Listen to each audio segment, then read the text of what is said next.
1 2 3 start. अरे इकडे घरची. नमस्कार मित्रांनो, स्वागत आहे पुन्हा माझ्या एका मिनी ब्लॉग मध्ये. आज आम्ही व्हिडिओ बनवतोय कारण साहिलला आता युट्यूबला व्हिडिओ टाकायला हे नव्हते ना रील्स म्हणून. तर तुम्ही सुरुवातीला बघितलंच की साहिल कसं ऍक्टिंग करत होता. तर चला मी अजून तुम्हाला काही BTS दाखवतो.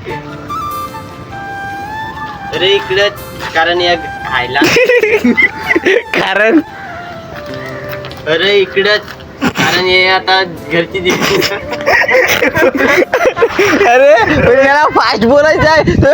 अरे इकडच काय. आकाशचा आम्हाला कॉल येत होता कारण मागायला जायचं होतं ना म्हणून. मग त्याच्यानंतर लगेच आम्ही 2 व्हिडिओ बनवले आणि निघाले आता मागायला जाय. आणि मी घरी येत होतो तेवढ्यात त्यांनी मला थोडेफार कोसबा दिले. आता ते कोसबा फर्स्ट टाइम मी खात होते कसे होते बघू. आंबट लागत होते थोडे. मग मी पण थोड्या वेळाने पोहोचला समुद्रावर. येऊन बघतो त्यांनी तेवढ्यात एक माग फिरवला होता. मग आता दुसऱ्या साईडला माग फिरवायला आम्ही जात होते. मग दुसऱ्या साईडला येऊन आकाश आणि अनिल जाळ नीट करायला बसले होते. आणि आजच्या दिवशी एवढे माग येत होते काय सांगू. इकडून माग येतो तिकडून माग. टोटल आज समुद्र 6 माग होते. आणि त्याच्यामध्ये एक मागवाला तर आपला अंडी भायच होता. हा बारका अंडी म्हणजे तनिष. हा कधी कामाचा आळशी नसतो. जेव्हा याला काम सांगितलं तेव्हा करतो. आणि हा आपला सगळ्यांचा लाडका मिथुन भाई. जिकडे जाईल तिकडे नुसता डान्स करत असतो हे बघा. आणि इथे आपला अजून एक मेन माणूस होता म्हणजे तन्नू. हा पण आला होता गीतेच्या पप्पासोबत माग फिरवायला. एवढं वय झालं तरी पण ही आजी अजून मागायला येते. काय कमालाची गोष्ट आहे ना. आणि बघताच इकडे 8 जण मागायला येऊन गेले. नुसती गर्दी झाली होती समुद्रावर. आणि आपल्या फंटरला इकडे 2 डोक सापडले होते. ते त्यांनी लपून ठेवले होते बघा कशी जाळी. नंतर आपले फंटर लोक परत एकदा शिरले पाण्यात. आता बघू काय काढतात ते. तर मित्रांनो इकडे काय सीन झाला माहिती आहे का. या आकाश वगैरेच्या हातातून एक डोक सुटून गेला. जाळीच्या वरती येऊन गेलेला म्हणून डोक घालवलं म्हणून साहिल वगैरे सगळे कसे आता लहान पोरांसारखे खेळायला उडून पडले बघा एकदा. तर चला आजच्या पुरते एवढंच. जर ब्लॉग आवडला असेल लाईक कमेंट शेअर आणि फॉलो करायला विसरू नका. चला बाय.